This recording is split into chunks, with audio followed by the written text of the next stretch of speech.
اور خان صاحب میرے ساتھ رہیں۔ شیلا رضا صاحبہ یہ بتائیے گا کہ آپ کی پارٹی نے گزشتہ دنوں یہ معاملہ بڑی شد و مد سے اٹھایا کہ لیول پلینگ فیلڈ نہیں مل رہی، بلاول صاحب کے بیانات آئے، آپ کی پارٹی کے دیگر لوگوں کے،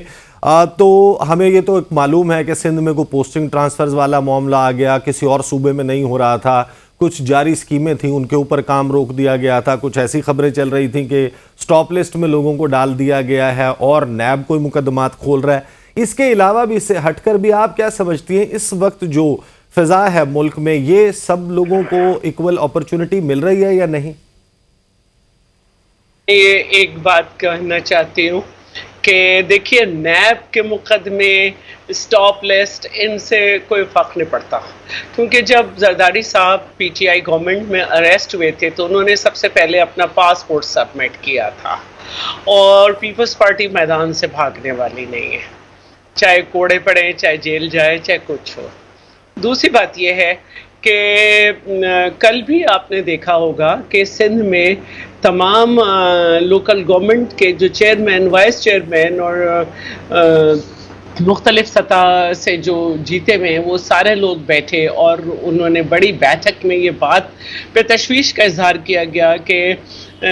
جو ڈیولپمنٹ بجٹ ہے اس کو، جو کہ بجٹ پاس ہوا تھا جس کے ذریعے ڈیولپمنٹ ہونی تھی، انہیں روکا ہوا ہے۔ پھر یہ والی باتیں بھی تھیں کہ تقریباً 7 اہم لوگ جو ہیں نون لیگ کے، وہ اس وقت ان کی گورنمنٹ میں شامل ہیں، کیئر ٹیکر میں، اور اس کے لیے الیکشن کمیشن نے بھی خط لکھا فواد حسن فواد پہ کہ آپ صحیح طرح کے لوگ جو ہیں شامل کریں۔ دوسری بات مجھے ایک کرنی تھی، آپ نے کی، دیکھیے آپ نے جو کہا نا کہ لیوی ہم نے بڑھا دی، جو گورنمنٹ تھی پی ڈی ایم کی اور ان کی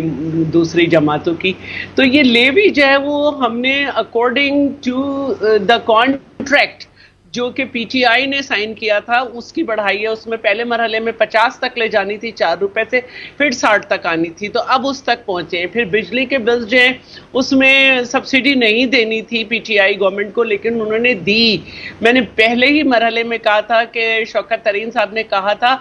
کہ 3 سال 8 مہینے تک بغیر کسی جو ہے وہ فائنینشیل پالیسی کے چلے، اور بڑے سخت ہم نے آئی ایم ایف سے شرائط معاہدے کیے۔ تو ہم جو ہے ہم یہ سب سے پہلے ڈیفالٹ سے بچانے آئے تھے، کریڈیبلٹی جو تھی وہ چیلنج ہو گئی تھی، اس کو صحیح کیا ہم نے۔ تو یہ ہم نے نہیں کہا تھا کہ یہ جو ہمیں تھوڑا سا وقت مل رہا ہے اس میں کوئی 1 کروڑ نوکریاں یا 50 لاکھ دیں گے یا 25,000 گھر دیں گے۔ تو یہ پہلی بات یہ ہے کہ آئے اس لیے تھے کہ پاکستان ڈیفالٹ ہونے سے، لوگوں کی تو دعا تھی کہ سری لنکا ہو جائے،